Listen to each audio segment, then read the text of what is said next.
기미는 건드리면 오히려 번진다?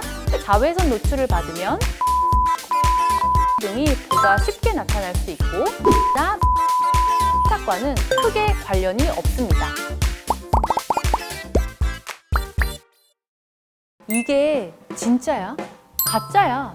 헷갈리는 건강 상식들을 전문가가 딱 알려드립니다. 진실 혹은 거짓! 피부 건강과 관련된 진실 혹은 거짓 두 번째 시간인데요. 오늘은 기미, 검버섯, 잡티에 관해 준비했습니다. 기미는 건드리면 오히려 번진다?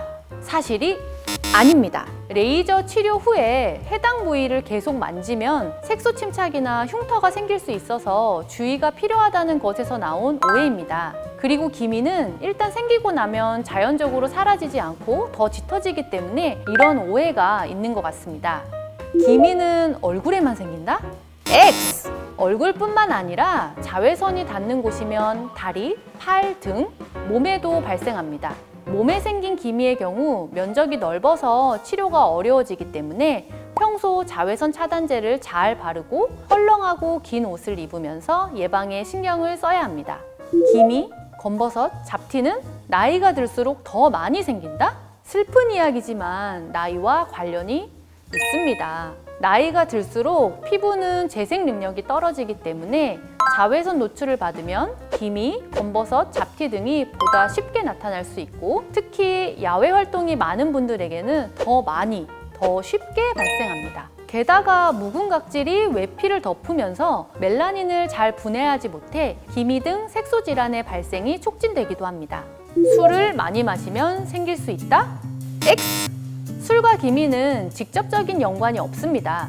술을 많이 마시면 간 기능이 약해지면서 호르몬 대사가 불순하거나 모세혈관이 확장되고 혈액순환이 잘 되지 않아 피부가 좋아지지 않을 수 있지만 기미나 멜라닌 색소 침착과는 크게 관련이 없습니다. 다만 자외선으로 생긴 기미 등이 간 건강이 악화되면서 더욱 두드러져 보일 수는 있습니다. 스트레스를 받아 생긴 기미는 스트레스가 해소되면 사라진다? 세모라고 할 수 있겠네요. 만성적인 스트레스에 시달리면 신체가 자기 방어를 위해 멜라닌 색소를 많이 분비합니다. 또 스트레스는 색소 자극 호르몬을 증가시켜서 멜라닌 색소를 많이 만들어내서 기미가 발생하게 됩니다. 스트레스가 해소되면 더 이상 기미는 생기지 않지만 이미 생긴 기미는 쉽게 사라지지 않습니다. 스트레스를 받지 않도록 평소 주의가 필요한 이유겠네요.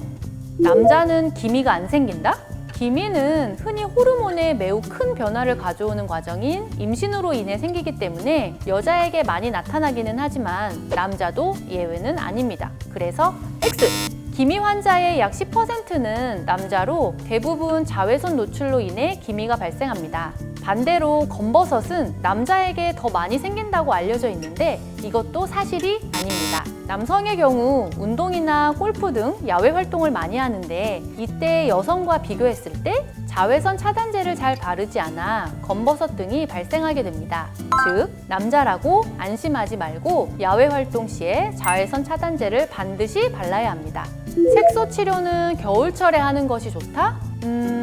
어느 정도는 맞는 말인 것 같아요. 기본적으로 여름철에는 강한 자외선과 땀으로 치료 후에 관리가 쉽지 않다는 어려움이 있습니다. 또 레이저 치료 후에 나타날 수 있는 염증 후 색소 침착 부작용을 예방하려면 자외선이 강한 여름보다는 자외선이 약한 겨울철에 레이저 치료를 하는 것이 조금 더 안전합니다. 하지만 겨울철에 관리가 소홀하면 색소 병변이 더 진해질 수 있어서 계절보다는 피부과에서 상담 후에 치료를 진행하는 것이 중요합니다. 대한민국 모든 국민들이 헷갈리지 않는 그날까지 건강 정보와 상식을 딱 알려드리겠습니다. 진실 혹은 거짓! 다음 편에서 또 만나요.